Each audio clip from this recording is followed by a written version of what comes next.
Hello everyone, welcome to the Point. So today we'll know about why India needs more of wealth creators. We'll also learn to respect our wealth creators, private sectors and entrepreneurs more. So इसकी analysis करने के लिए मैंने इस topic को 4 भाग में divide किया है. फर्स्ट इज कॉन्टेक्स्ट, जिसमें संदर्भ या भूमिका जानेंगे, जिसमें विल नो कि हम क्यों बात कर रहे हैं इसके बारे में. दूसरा है will know about evolutionary and historical perspective. तीसरा है इसका इम्पैक्ट क्या रहा है हमारे सोसाइटी एंड राष्ट्र पे. एंड चौथा है what can we do to improve the situation. So coming to the first topic, context. Why we are talking about this, why we need more of wealth creators.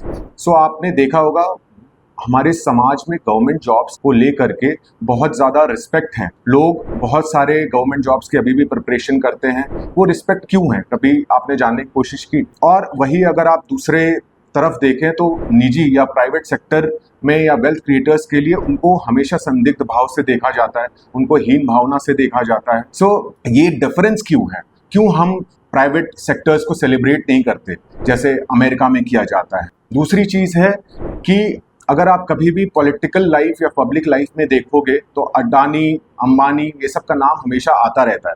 क्यों? क्योंकि राजनीतिक जो parties हैं वो इसको एसोसिएट करती हैं. फिर धीरे धीरे कहने लगे अंबानी अडानी, अंबानी अडानी, अंबानी अडानी. हिमाचल में सेब की बात होती है अडानी जी, कश्मीर में सेब की बात होती है अडानी जी, पोर्ट्स की बात होती है अडानी जी, एयरपोर्ट्स की बात होती है अडानी जी. वो क्यों करती हैं? क्योंकि उनको ये पता है जो जनता जो है वो हमारे निजी या प्राइवेट सेक्टर्स को बहुत ही सस्पिशियस नज़र से देखती है या मिसट्रस्ट भाव से देखती है. तो पॉलिटिकल पार्टीज का लीडर का नाम इनसे एसोसिएट किया जाता है और फिर उनका भी नाम खराब होता है और पार्टीज का भी नाम. मेरा ये सवाल है कि क्यों नहीं देखा जा सकता? दोनों लोग देश के लिए काम करते हैं. एक चाहे प्राइवेट सेक्टर हो, वो भी जॉब्स क्रिएट करते हैं, वो भी बिजनेसेस देते हैं, और पॉलिटिकल पार्टीज भी काम करती हैं देश के लिए. तो बिल्कुल अगर साथ में देखे जा रहे हैं तो उसमें क्या दिक्कत है, और क्यों हमारा जो है देखने का नजरिया प्राइवेट सेक्टर को क्यों और दिन प्रतिदिन नीचे गिरता जा रहा है, ये सारी चीजों को जानेंगे. इसके अलावा आप ये कहते हो कि जॉब क्रिएट नहीं हो रही सोसाइटी में, क्यों जॉब क्रिएट नहीं हो रही है, उस मुद्दे पे भी थोड़ा सा हम प्रकाश डालेंगे. Second point is evolutionary perspective. इसका हिस्टोरिकल इवोल्यूशनरी पर्सपेक्टिव जानते हैं. सो आजादी से पहले हमारा देश जो है ब्रिटिश के द्वारा रूल हुआ करता था. सो पॉलिटी जो है वो ब्रिटिश गवर्नमेंट कंट्रोल करती थी. इंडिया वाज अधीन to the overall interest of the British empire. So जो इकोनॉमिक इंटरेस्ट भी थे वो भी सब सर्विएंट थे हमारे पॉलिटिकल, जो भी ब्रिटिश एम्पायर रूल करती थी, इकोनॉमिक इंटरेस्ट भी उन्हीं के हिसाब से चलते थे.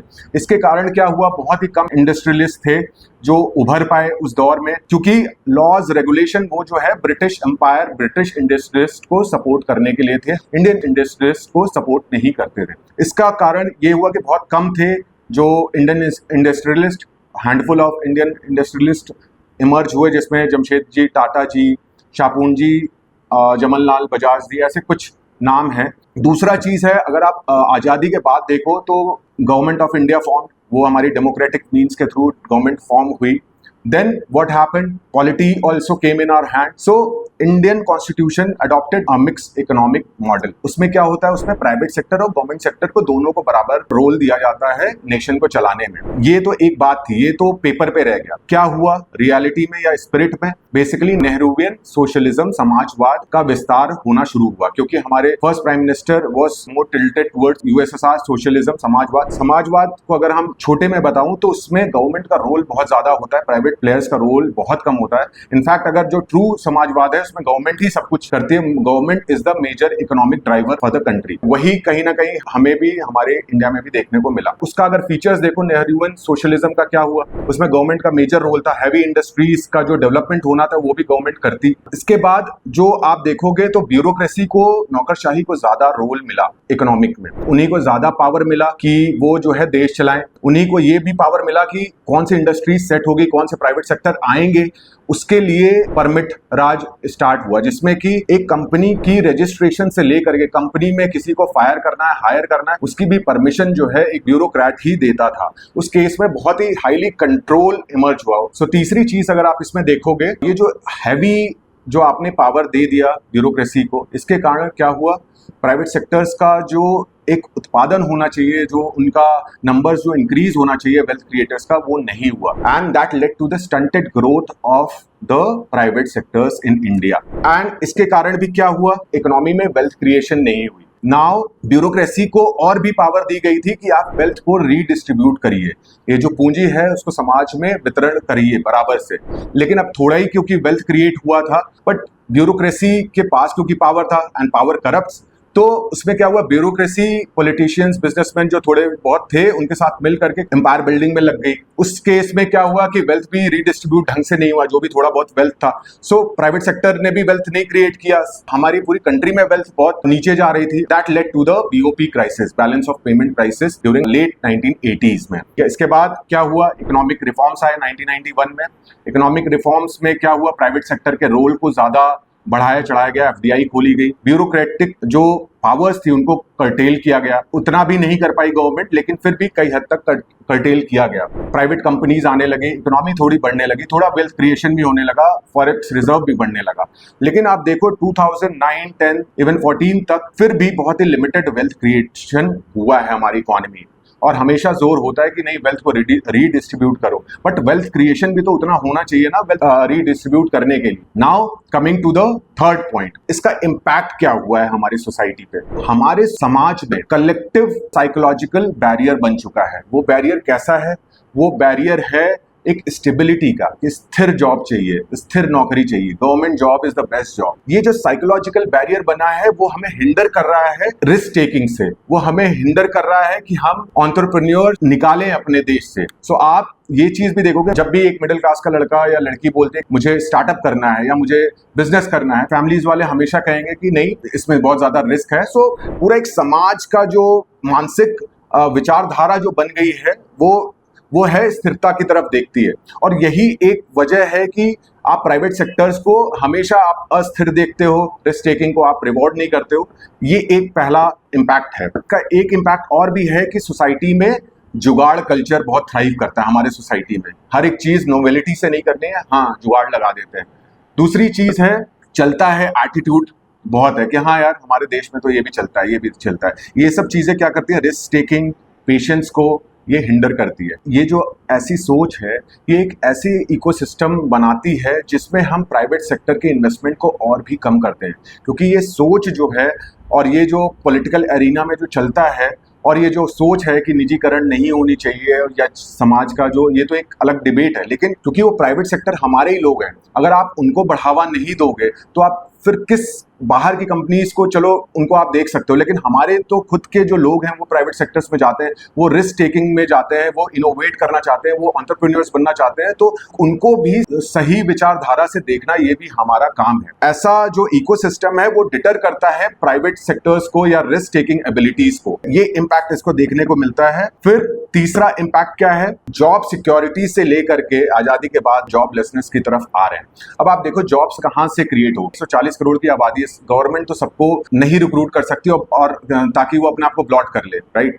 सो अब आप देखो ये गैप क्यों है। हम 18% हैं वर्ल्ड की आबादी में। आपने कभी सोचा है कि हमारे पास क्या इतनी कंपनीज हैं, 18 या 20% हमारी कंपनीज कंट्रीब्यूट करती हैं वर्ल्ड के ग्लोबल इकोनॉमिक ग्रोथ में, या इतना परसेंट हम ग्रोथ में कंट्रीब्यूट करते हैं? नहीं करते हैं। सो ये मिसमैच है। जॉब्स क्रिएट होंगी when there will be more of wealth creators. Wealth नहीं है क्योंकि वेल्थ क्रिएटर्स नहीं है और उतनी कंपनीज नहीं है जो कि इतने सारे पॉपुलेशन को जॉब दे पाए। तो ये मिसमैच है। सो इन्वेस्टमेंट्स आनी चाहिए वेल्थ क्रिएटर्स के लिए, एक इकोसिस्टम क्रिएट होना चाहिए ताकि प्राइवेट सेक्टर्स भी इन्वेस्ट करें, तब वो जॉब्स उतनी क्रिएट हों। चौथा जो इम्पैक्ट है जिसको आप कहते हो इनकम इनइक्वालिटी, आय असमानता। इनकम इनइक्वालिटी क्यों है?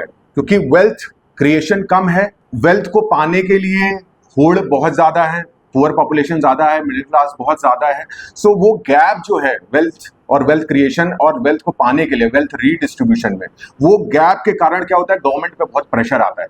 गवर्नमेंट पे जब प्रेशर आता है तो गवर्नमेंट जो ऑलरेडी ओवरबर्डन टैक्स पेयर्स हैं या थोड़ी बहुत कंपनीज हैं उनको और टैक्स करती है। इसके कारण क्या होता है कि और भी प्राइवेट इन्वेस्टमेंट्स और भी कम आने लगती है। ये चौथा इम्पैक्ट है।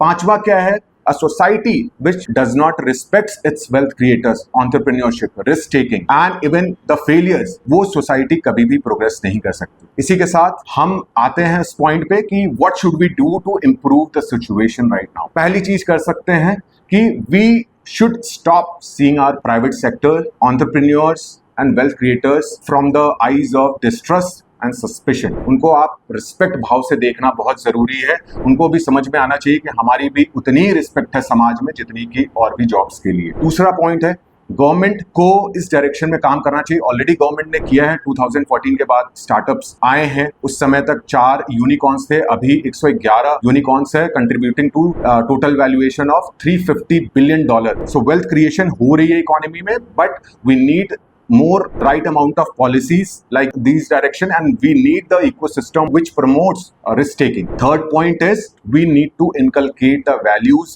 of risk taking.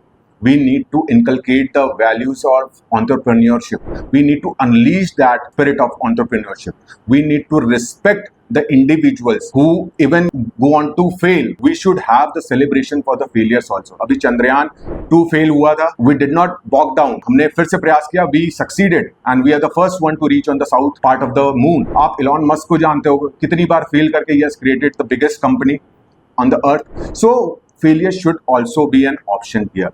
And last point, वो समाज जो गवर्नमेंट जॉब की प्राथमिकता से कहीं ज्यादा इन कथित मूल्यों को ज्यादा जोर दे, वो समाज सामाजिक, मानसिक, आर्थिक और राजनीतिक तौर पे विकसित होने से उस समाज को कोई भी नहीं रोक सकता।